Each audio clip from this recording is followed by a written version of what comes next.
Hi everybody, welcome back.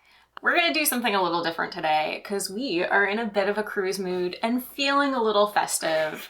We just booked a cruise and we're super excited about it.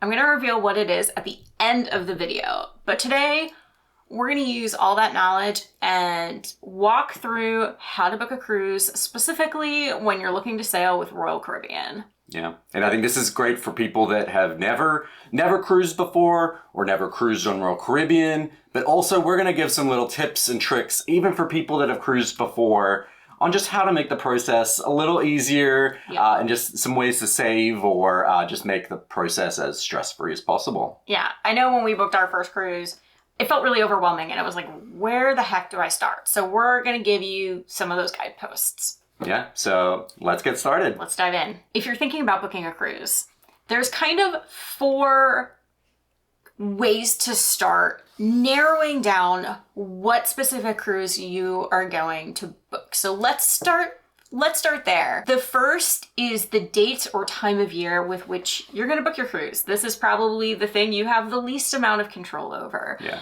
If you have kids, obviously that's going to probably be dictated a little bit by their school schedule. If you have work and there's restrictions on when you can take time off, obviously those are going to impact when you can sail. But some other things to think about. If you're going to go at Christmas, around spring break, or over the summer, those are going to be the busiest times, obviously, to book a cruise, especially spring break. You're and you're looking to sail in the Caribbean, you're going to get a little bit of that college spring break vibe to your cruise. Yeah. Just something to keep in mind. The crowd level, the party, like how focused people are on sort of partying or drinking and how loud everyone is. That could really change depending on when you go, right? Yeah, absolutely. And I think the other time of year we want to, of course, talk about is right now. It is hurricane season here in the Atlantic. So if you are sailing between July and October, you are going to be much more likely to find cheaper cruise prices, which is awesome, except the reason they're cheaper is because it is hurricane season. So if that is something you do not want to deal with, just be aware you might want to avoid that. It's a little bit of risk. Something, maybe your cruise might get, I think very rarely a cruise will be completely stopped, but, it could impact things like, it could impact some of your ports that you stop at. Maybe you can't go into a port because of how the seas are, or it could just mean, you're going to have some rougher seas as well. The ship might be a little more rocky depending on the size of ship you're going to go on. So I think that's definitely a good call. Yeah. All right, the second thing you can filter by is the length of cruise. This is one where most of the cruises sort of fall into, I would say, 2 buckets, right? Yeah. In the Caribbean, there's, you generally have your kind of weekend cruises, which are generally 3 or 4 night cruises. So these will often start, say on there'll be some that start on a Friday and will go through to the Monday. And then there's some of this length that will sometimes go from Monday to Friday as well. If you've never been on a cruise before, these little taster cruises are actually a really great way to see if you like it or not. That's what we did. It's what we did. We loved it. Yeah. But you don't want to do a 7 or a 9-nighter and then be stuck and be like, I hate this. Yeah. So if you've never done a cruise, those little taster weekend cruises are a really great way to get started. For sure. The second option are ones that are around 7 nights plus. That's generally the other one. So these are the longer cruises. There's obviously some variance here. Some are a little bit less, some are a little bit more. But we find some of the most popular ones, especially on some of the bigger ships now, are these 7-night cruises. Yep. They'll often go from a Saturday is often when a lot of them will start. They're depending on the ports they're leaving from. But these are great. Yeah, as Marissa just said, they're great if maybe you like cruising, because 7 nights on a cruise can be a lot if you realize you don't like it. But these cruises are definitely great. I think now we have gravitated to enjoying these a lot more than the small weekend cruises. Because we realized we really love cruising, and 3 nights or 4 nights maybe not quite enough for us now, but 7 is a real nice sweet spot, because you often will get maybe a couple of days at sea, so you get a lot of time to explore the ship, but then you'll often get maybe 3, sometimes 4 days sort of at different either countries or, the private islands, which we'll talk about a little bit. So you often get a little bit more out of your cruise for these. Obviously, with sort of these longer cruises, they're obviously going to cost a lot more. So if your price is a factor here, the shorter ones are definitely a bit more budget friendly, but you can definitely get a lot more out of them. So the next filter you want to think about is location. Where do you want to go? I think in this video, we're really kind of focusing on those Caribbean cruises. It is Royal Caribbean. It's in the name. They do cruises from the West Coast. They also do cruises to Alaska and Europe as well. But for purposes of keeping this video in a more concise time format, we're just going to talk about the Caribbean. Yeah. So when you're thinking about cruising from the Caribbean, there's essentially 3 buckets of itineraries you might be looking at. There's Eastern Caribbean, so that's going to be your Bahamas cruises. Your Western Caribbean, which is going to be a little bit more Honduras and Mexico, and then your Southern Caribbean, and that's going to be more like your St. Kitts and those kinds of islands. So the Southern islands are very different from the Eastern and Western. They're a little more deserty. And your Eastern Caribbean, that is, I think, generally where a lot of people start. Bahamas is the most common cruise port to go to in the Caribbean. So you're probably going to start there. Yeah. But just something to think about in terms of where you want to go. And this option also might be limited depending on the length of cruise. Obviously, Eastern is the easiest to get to. Southern, it's a little bit farther. They do need more time to get there. But that's another way you can filter that. And I feel like a lot of them generally skew towards that Eastern Caribbean one mainly because they have their own private island in the Eastern Caribbean. So Perfect Day at Coco Cay is their island that's in the Bahamas. So you'll find a lot of cruises will go through there. So often either right at the beginning of your cruise or right at the end of your cruise, you'll find a lot of them will sort of go through there on the way back to Miami or Fort Lauderdale or Orlando. Yeah. And if you can pick an itinerary with Coco Cay, we highly recommend it. It's awesome. Yeah. If you have the drink package, it is usable on the island. So all your drinks are included. A lot of the food's included. Beautiful beaches. It's just a really fun day. And I will also add that Royal Caribbean has one other private destination in the Caribbean. It's called Labadee. It is in Haiti. Currently, due to the political situation there, they are not sailing to Haiti. But that is another private destination that they do have. So if you see Labadee on your itinerary, that is what that is. And they have 2 more beach clubs coming to the Caribbean in the future. They are currently building one in the Bahamas. Most cruises, in addition to Coco Cay, will also go to Nassau. They are building a private beach club in Nassau. So that will also be available, I believe, in the next 2 years. Yeah. I know it's under construction. It's under construction currently. Yeah. And then they're also building, I believe, one in Mexico. Awesome. Yeah.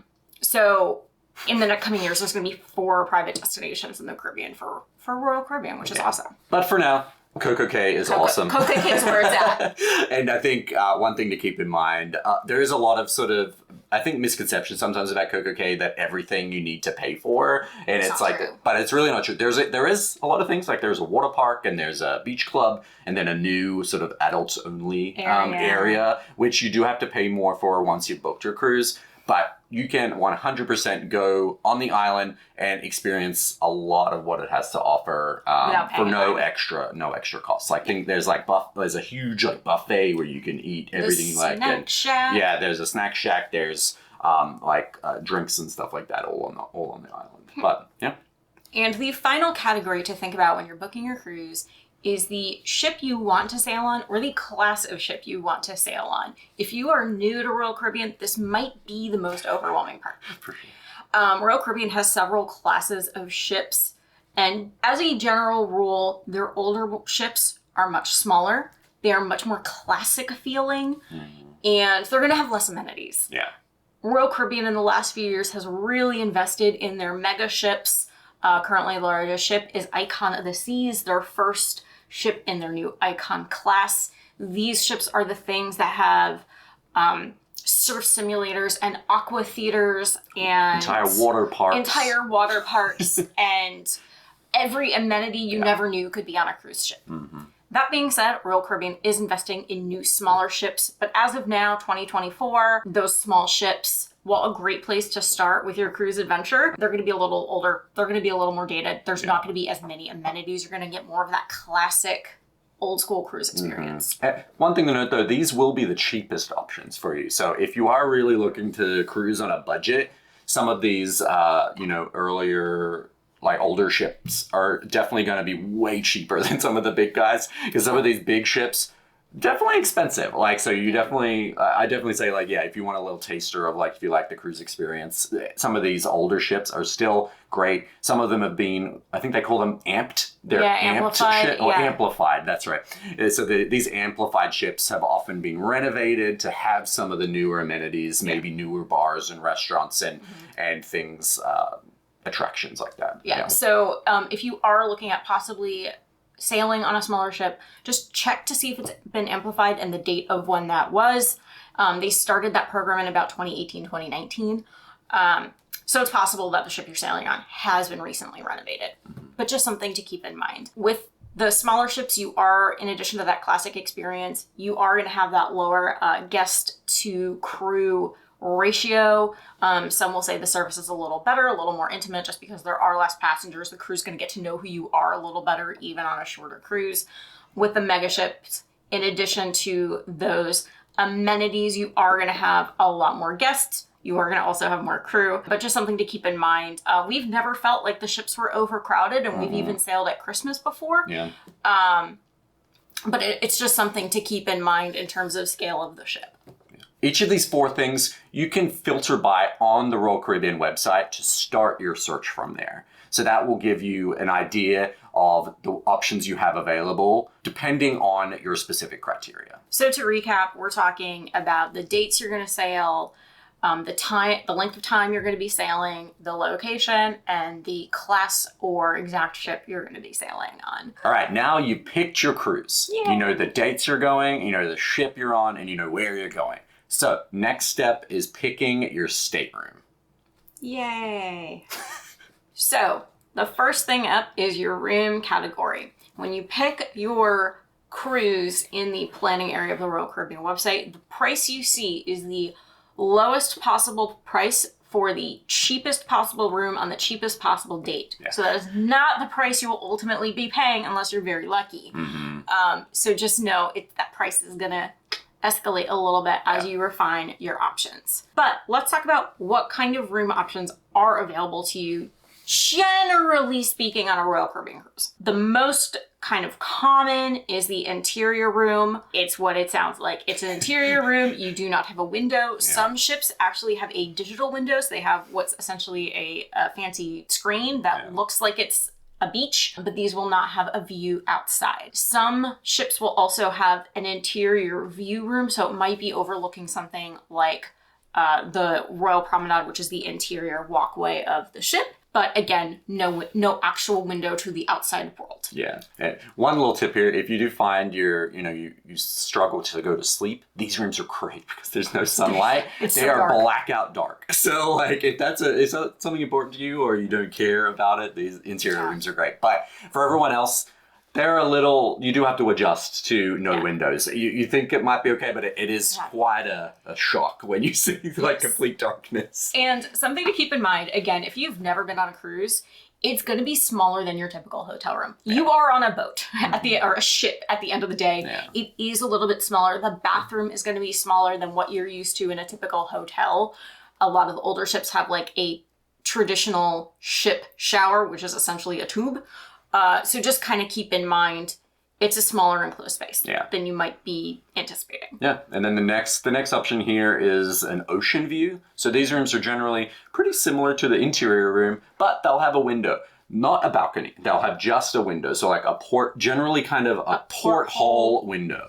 Some of the other ships might have slightly different variations, but this will be sort of still a sort of an entry-level room, but they will come with a slightly higher cost to the next step up.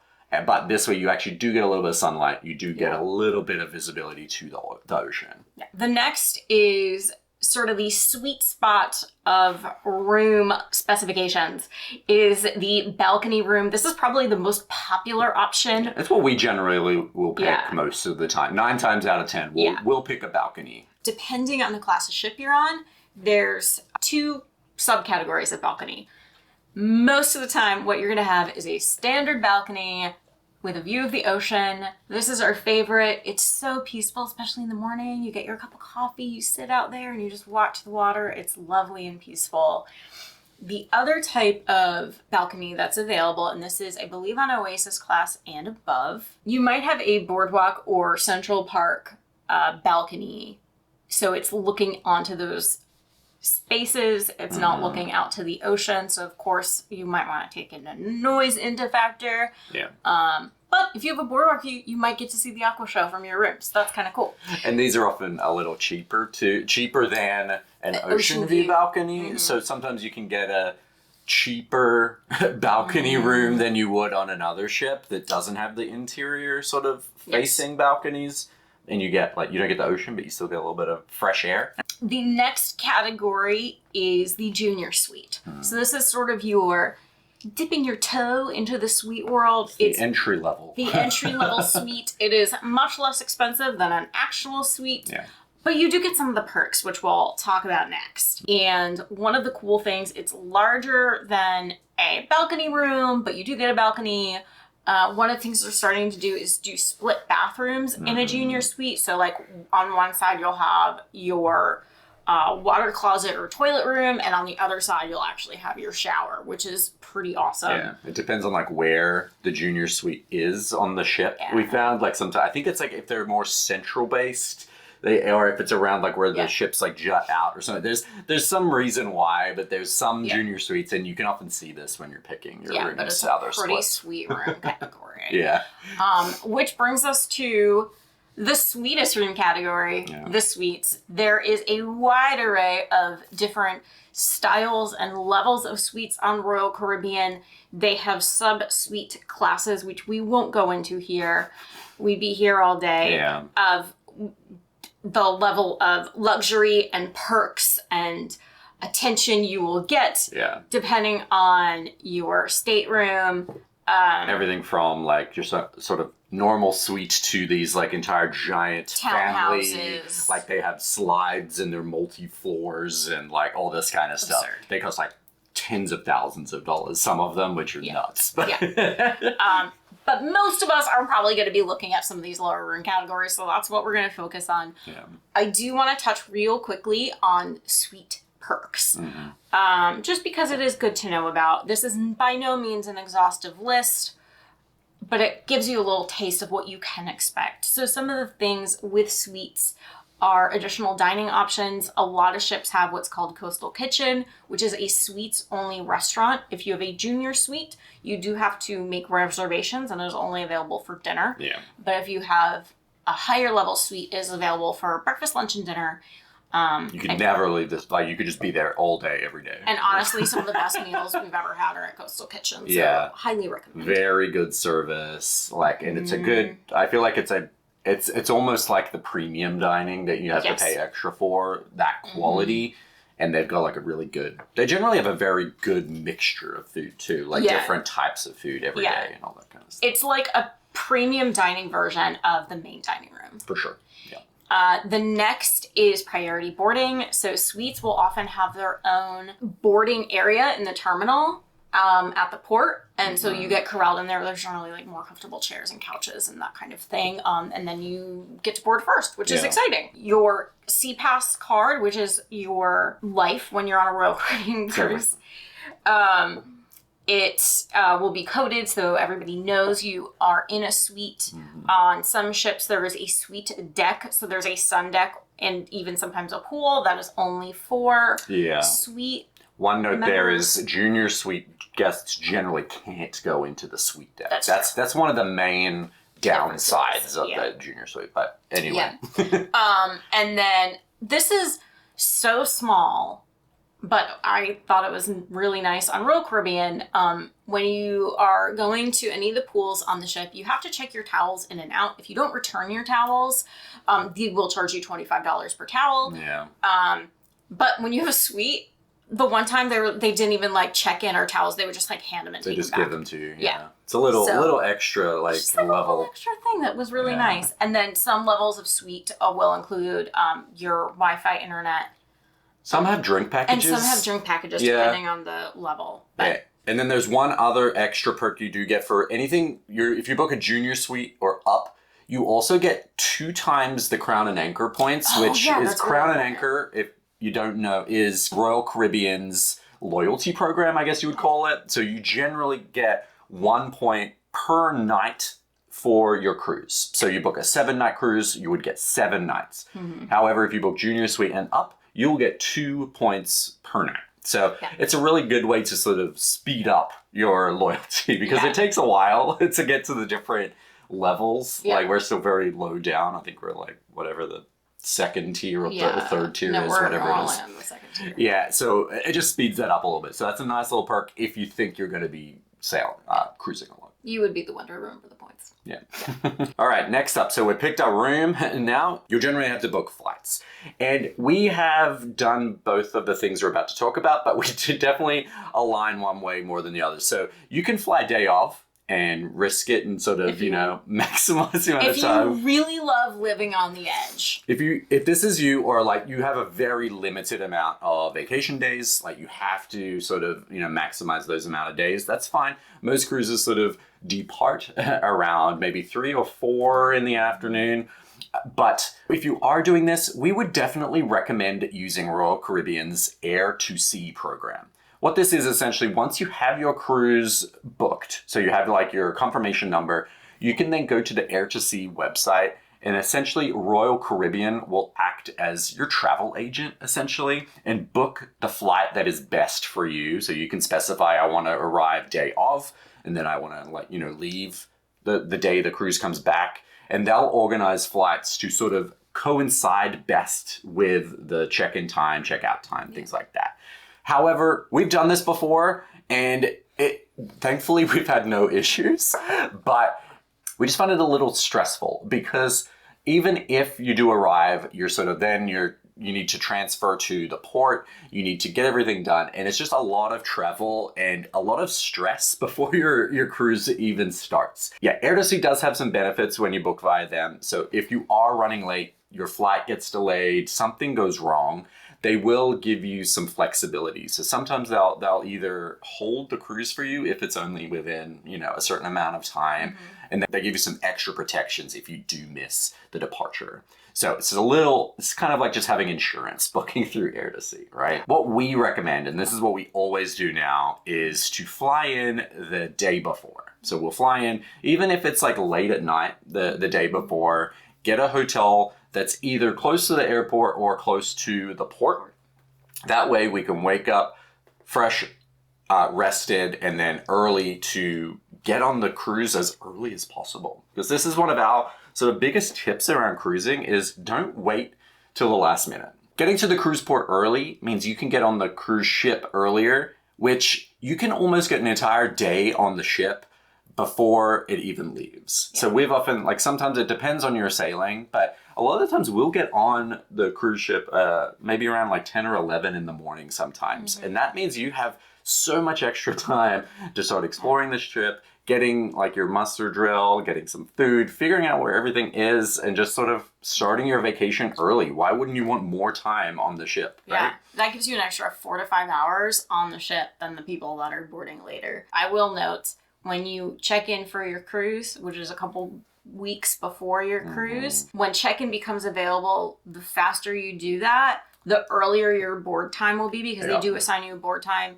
Please respect that board time because especially Port of Miami is insane. Yeah. Everybody is coming off the ship at one time. Everybody is trying to board the ship at one time. It gets very crowded and very congested. And so if you do have a later board time, just kind of be respectful of that and just board when your time is. Yeah. But if you check in right away, you can get that earlier. Yeah. And that's another benefit to the, arriving the day early, stay at a hotel, then get to the port the day off.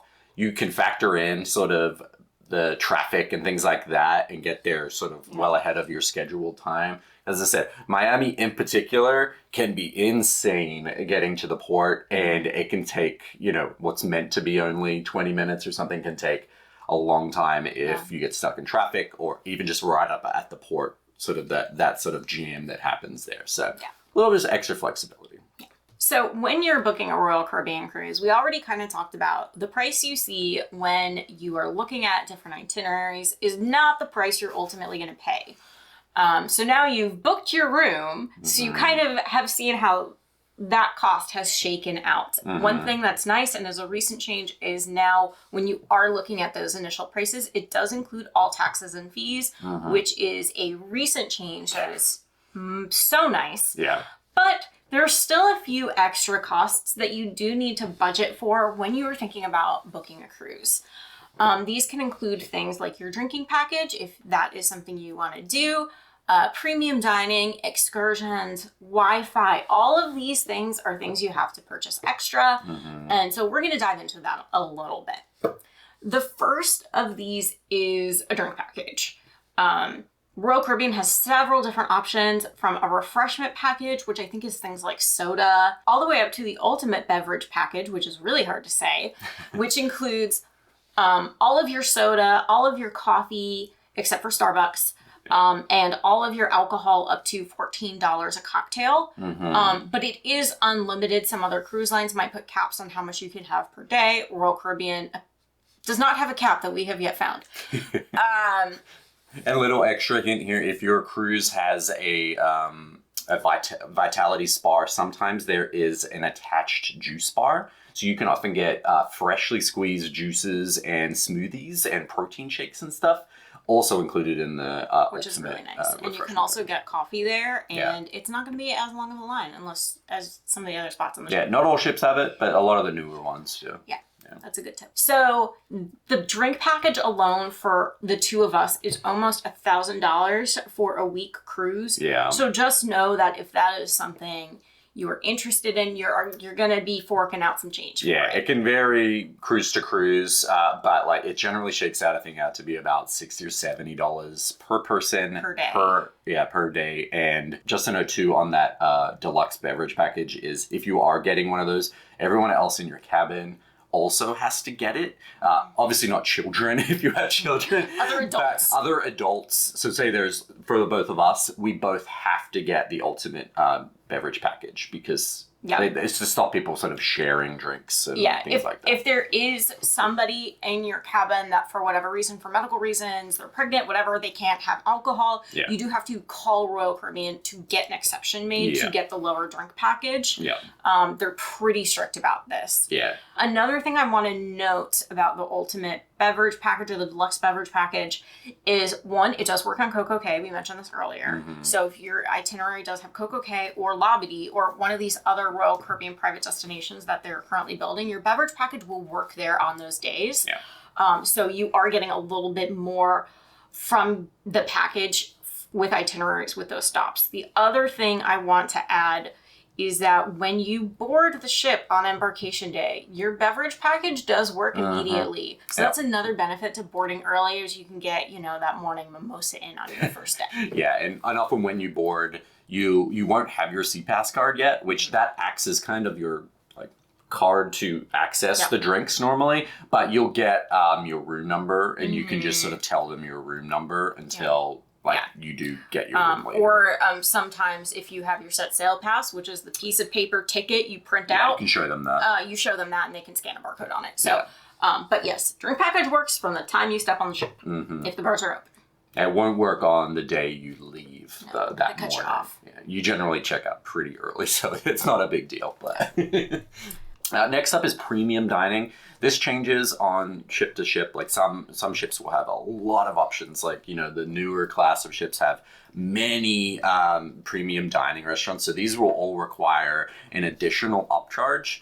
You can generally book these ahead of time. And so you can buy sort of on a restaurant by restaurant basis. And most of the time these will work on, you will buy, say it would be about $50 per person for a restaurant. And then you'll get sort of a set amount of things you can get. So you can get like an appetizer, a main, a dessert, and things like that, sort of all there. So you don't have to worry about paying for each separate thing, which is cool. You can do that ahead of time. And then the other option is you can often get a ultimate dining package. So the ultimate dining package will mean you can get access to these premium dining restaurants for every day of your cruise, which is really cool.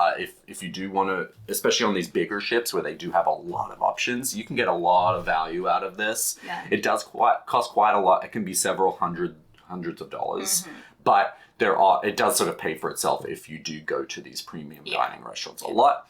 And then another little benefit to these is on sea days, you can also get lunch at these restaurants as well, which is great. Yeah.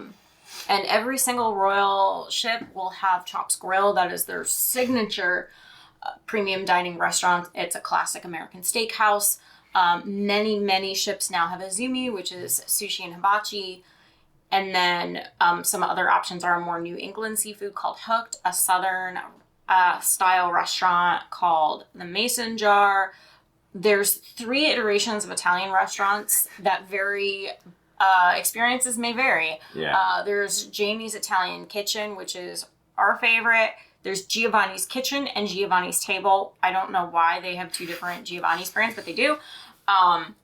And there's so many other options, but those are some of the more common ones you'll see on Royal ships. They've definitely experimented a little bit with some of the premium dining. You'll find some ships will have an outlier restaurant that exists and then it doesn't exist anywhere else and things like that. Like I think Allure this season has a couple of these specialty like restaurants. But definitely, if you're a foodie, these packages are great. And it's definitely like something to factor in though. All of these items are things that you definitely have to think about. Like, what is important to you? What are you looking to get out of your cruise, and kind of weighing the cost and benefit of those options. Because there's definitely a lot of great food that's free. So, you know, you have Windjammer, which is a buffet, you have the main dining room, and then they'll often have a lot of other snacky kind of options all around. Next up is the Wi-Fi, so your internet. So when you're out at sea, you don't have any access to the internet, you're in international waters, your phone likely will not work. If you do need to be in touch with people back home, or you just want to stay access to the internet, you do need to purchase this in advance or on the day. I definitely recommend buying it ahead of time so you can save a lot of money. But this does add up to, it's generally around $20 to $25 a day per device. So, if you don't really care amongst your group, like we'll often, to save a little bit of money, just get one device and we'll like say, I'll access my phone, you'll leave your one sort of not connected. That can save a little bit of money, but the internet can be a little hit and miss. Generally speaking, it's good. I wouldn't say it's excellent. So if you're planning on sort of streaming a lot of like TV shows or trying to do work meetings or something while you're on your cruise, it might be a little hard, but definitely factor that into the price because it's charged on a daily basis. So the last thing you might want to budget for when planning for your cruise is excursions.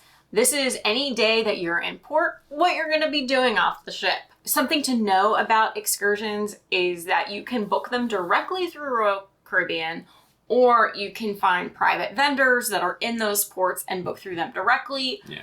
Something to know about this is that when you're booking excursions privately, while the price might be cheaper, there's a pretty big caveat that makes booking through the cruise line the preferred option for many people. And that is, if anything goes wrong on your excursion, there's a medical emergency, you're in a van and it breaks down, it gets a flat tire, anything that makes you getting back to port late, because you do have a designated time that you have to be on that ship. If you booked through the cruise line, they will wait for you. They will hold the ship because it's you and probably 20 to 50 other people from the cruise line that are stuck. Royal Caribbean is responsible for you, essentially, right? Yeah. Yes. If you book privately and something happens, they will not hold that ship for you. Every minute they stay after their designated time to leave port, they can incur tons and tons of fees and fines for staying. Yep. So they will not hold the ship. And they don't want to risk not getting to the next destination on time and inconveniencing thousands of other cruisers, right? Exactly. Yeah. So You can book excursions through Royal Caribbean. You can book them privately. We have done both, but I just really like to mention that caveat. It is an important thing to think about when you are booking your excursions. Yeah. Another thing we can talk about in this excursion discussion is Coco Cay. We mentioned before, there's a lot of things on Coco Cay that are free, and there's also fair complaints that everything's an upcharge. So a few things you can book in advance for Coco Cay if that's what you're interested in doing. One, the Thrill Water Park. It has the tallest water slide in North America, among many, many, many other things. It is a little on the pricey side for a water park, I think, but that is something that's an upcharge. Yeah. A few other major areas are the Coco Cay Beach Club and Hideaway Beach Club. Coco Cay Beach Club is more of an elevated luxury experience. There's an infinity pool. There's a private beach. There's its own restaurant. It has its own restaurant with elevated food like lobster and ceviche and delicious things like that. It has its own bar with its own signature drinks. It's an elevated, more luxurious experience. They even have like nicer towels. Yeah, they literally have nicer towels. It's very fancy. Yeah. They do allow children there. And this is an area on the island where you can book beach and overwater cabanas. But it is an extra upcharge. Very expensive for the cabanas, just FYI. The only way anyone's doing that is if you're going with a group of like 8 of your closest friends and relatives. It's like more expensive than the actual cruise. Yes. Let's just put it that way. The other private area we can talk about is the new Hideaway Club. This is adults only. It seems like it's a party atmosphere. It also has cabanas with their own pools, which is kind of cool. That's different from Coco Beach Club. Yeah. And there's a separate bar. I believe there's a snack shack there as well. But it's an adult-only pool. I think what they're trying to do is there's the main Oasis Lagoon pool on the island that is free, that is available to everyone. And it became a bit of a party atmosphere. So I think they're trying to draw more of that adult party vibe away and make that a little more kid friendly, and then have the adult party in Hideaway. Yeah. And one thing to note is the Hideaway part, that's a lot cheaper than the Coco Beach Club. It's only about, I think we've reserved it for our upcoming cruise. It was only about $50 or $60 a person. Yeah. Whereas the Coco Beach Club can be upwards of $200 a person. Yeah. So there is the price gap is significant. Yeah. I think the last major thing we can talk about is there's lots of little water sports things. So you can rent snorkel gear. Right. You can do, I think, jet skiing. There's a swimming with the pigs excursion. Yeah. So lots of little things like that. Like a big hot air balloon thing? Oh, there's the hot air balloon. Although I've heard it gets canceled a lot because of the wind on the island. Yeah. It's not safe. So that one is a little touch and go. There's a zip line too, actually. There's zip lining. Yeah, too. there's a lot. There's a lot of things you can do for Coco Cay that are an upcharge. Yeah. But there's also a free massive pool. There's tons of free beaches. There is included food and beverage. Yeah. You don't have to pay for these extra things. Yeah. They are there if you want a little more private or luxurious like beach beds and umbrellas and all that kind of stuff. You don't have to pay to reserve those. And so there's a whole lot that's free, which is great. Talking about booking these things, let's just quickly talk about how you sort of reserve a lot of this stuff. And our general advice here is to book as much as you can in advance, because that's how you're going to save the most money. Pretty much everything we've talked about can be reserved in advance for a discount. So Royal Caribbean will always have sales, right? And these are only accessed once you've made your cruise booking. So once you've made your cruise booking, all of these excursions, the ability to book Wi-Fi, dining, beverage packages will all then become accessible to you via your booking number. So you just go into the portal and then you'll see there, it will change generally on like a weekly basis, I would say. Sometimes there's daily sales, but most of the time, some of these sales will last for about a week or so and then change. So we would advise sort of booking your cruise as early as you can, so you can get access to these, this portal and see the savings when they come. So like, even if like you're planning ahead and maybe you can't even afford to pay the whole like payment for your cruise, we'd say put like a down payment on the cruise just so you can get it booked and lined up so you get access to these, to this portal.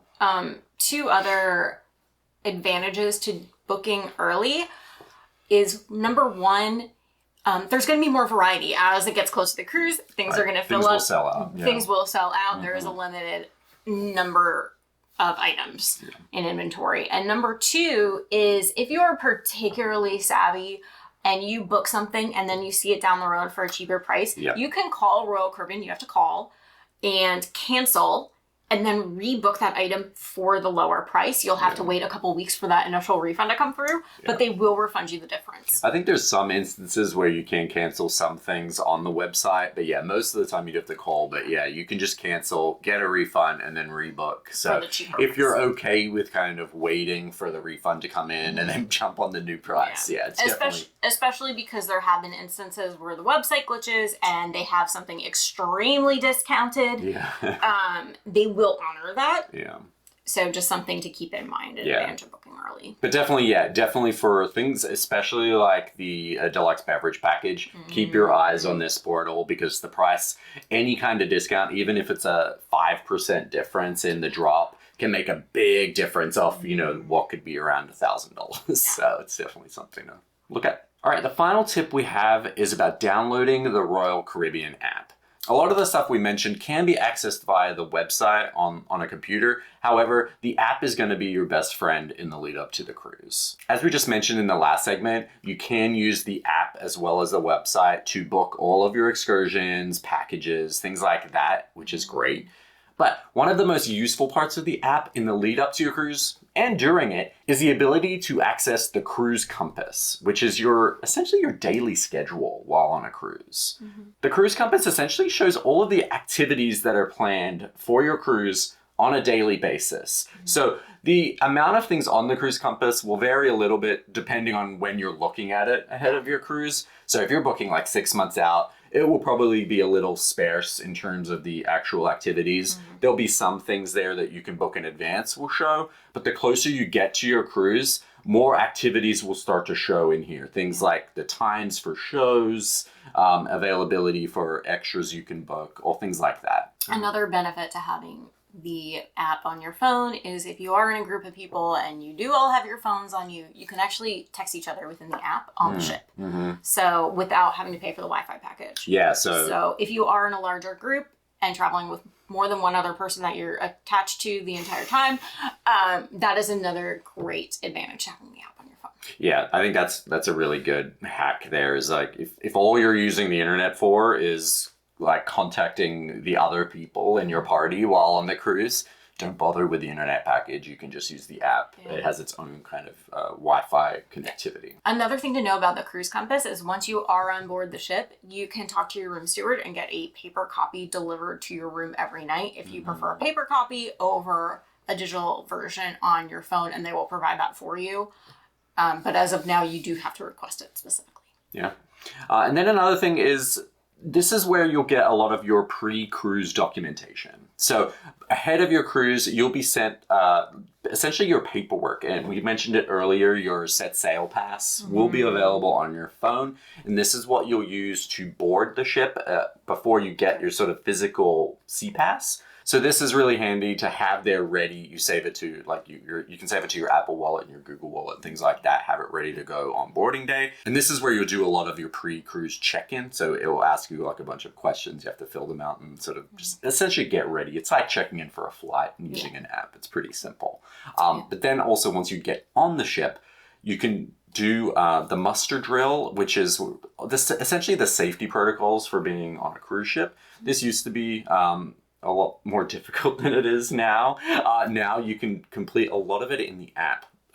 Before you sail, it's generally the day of your sailing, right? So you open up the app, it will give you a lot of information. There'll be like a little video to watch on the app that will show you the whole process. Then once you get on board, you generally just have to go to your muster station, and that's where you do a check-in, and then you're done. So we recommend doing this essentially right away when you get on the ship, right? Yeah, you'll see crew members will be out at muster stations like with life vests and stuff. You can just go to them and check in. If you get there really early, you might have to wait a little bit, but definitely if you're waiting at the port, do that video check-in real quick. That way you can get on the ship, do your muster drill. Everybody has to do the muster drill before the ship can leave port. So it doesn't matter how experienced you are at being at sea, how many times you've been on a ship or on a cruise. It's like being on a plane. You still have to watch the safety demonstration no matter how many times you've flown. Same thing with the muster drill. They can't leave until everyone's verified having completed it. And doing it earlier is a little safer too, because, you know, after you've had a couple of pina coladas, it's you might forget to do it. So just do it before you do anything else. Absolutely. All right, so that wraps up the video on how to book a Royal Caribbean cruise. I hope all these pointers come in handy, whether you're a new cruiser or you're an experienced cruiser that just wants to learn a few tips and pointers to get the most out of their cruise. As I mentioned at the beginning of the video, we recently booked a cruise that will be happening very soon. We are super excited. We're going to be going on Icon of the Seas. It is Royal Caribbean's second newest ship. It premiered in January of this year, 2024. It's the biggest ship in the world. The biggest ship in the world. It is the first of their Icon class. And we are super excited. It looks fabulous. And we know there's a lot of information about it when it first came out, but we're going to be on it after it's been sailing for about 7 months, 8 months. So we're going to be able to give an updated take on. Because cruise ships change a lot, you know, from their inaugural sailings to like a year later or so, they change a lot. And, you know, any issues that we're at, hopefully we've got any kinks worked out. So we're going to have a new cabin type that we've never sailed before. We're going to ports we've never been before. So Very excited. So definitely hit that subscribe button to see those videos when they come out. Thanks for watching. See you next time. Bye.